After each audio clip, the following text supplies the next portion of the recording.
ಬಿರು ಬೇಸಿಗೆ ಆರಂಭವಾಗಿರುವುದರಿಂದ ಮಾರುಕಟ್ಟೆಯಲ್ಲಿ ಸೌತೆಕಾಯಿ ವ್ಯಾಪಾರ ಈಗ ಜೋರಾಗಿದೆ. ಬೇಸಿಗೆಯಲ್ಲಿ ಹೆಚ್ಚೆಚ್ಚು ಸೌತೆಕಾಯಿ ಸೇವನೆ ಮಾಡುವುದರಿಂದ ಅನೇಕ ರೋಗಗಳನ್ನು ದೂರವಿಡಬಹುದು. ಇದು ಮೂಳೆಗಳನ್ನು ಬಲಪಡಿಸುವುದರ ಜೊತೆಗೆ ಕೊಲೆಸ್ಟ್ರಾಲ್ ಅನ್ನು ನಿಯಂತ್ರಿಸುವಲ್ಲಿ ಸೌತೆಕಾಯಿ ಸಹಾಯ ಮಾಡುತ್ತದೆ.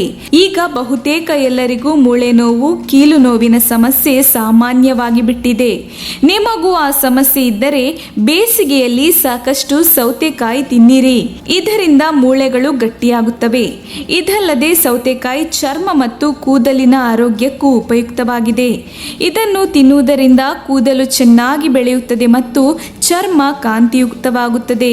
ಮಲಬದ್ಧತೆ ಸಮಸ್ಯೆಯನ್ನು ಹೋಗಲಾಡಿಸಲು ಸೌತೆಕಾಯಿ ತುಂಬಾ ಪ್ರಯೋಜನಕಾರಿಯಾಗಿದೆ. ನೀವು ಸಹ ಮಲಬದ್ಧತೆಯಿಂದ ಬಳಲುತ್ತಿದ್ದರೆ ತಪ್ಪದೆ ಸೌತೆಕಾಯಿ ತಿನ್ನಿ. ರಕ್ತದೊತ್ತಡವನ್ನು ಸಮತೋಲನದಲ್ಲಿಡುವುದರ ಜೊತೆಗೆ ಕೊಲೆಸ್ಟ್ರಾಲ್ ಅನ್ನು ನಿಯಂತ್ರಿಸುವಲ್ಲಿ ಸೌತೆಕಾಯಿ ಪ್ರಮುಖ ಪಾತ್ರ ವಹಿಸುತ್ತದೆ. ಆದ್ದರಿಂದ ನಿಮ್ಮ ಆಹಾರದಲ್ಲಿ ಸೌತೆಕಾಯಿಯನ್ನು ಸೇರಿಸಲು ಪ್ರಯತ್ನಿಸಿ. ತೂಕವನ್ನು ಕಡಿಮೆ ಮಾಡುವುದರ ಜೊತೆಗೆ ಕಿಡ್ನಿ ಸಮಸ್ಯೆಗಳಿಗೂ ಸೌತೆಕಾಯಿ ಪರಿಹಾರ ನೀಡಬಲ್ಲದು.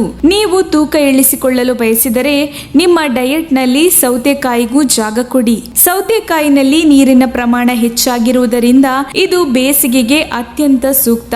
ಸೌತೆಕಾಯಿ ದೇಹದಿಂದ ಯೂರಿಕ್ ಆಮ್ಲ ಮತ್ತು ಮೂತ್ರಪಿಂಡದ ಕಲ್ಮಶಗಳನ್ನು ತೆಗೆದುಹಾಕುತ್ತದೆ.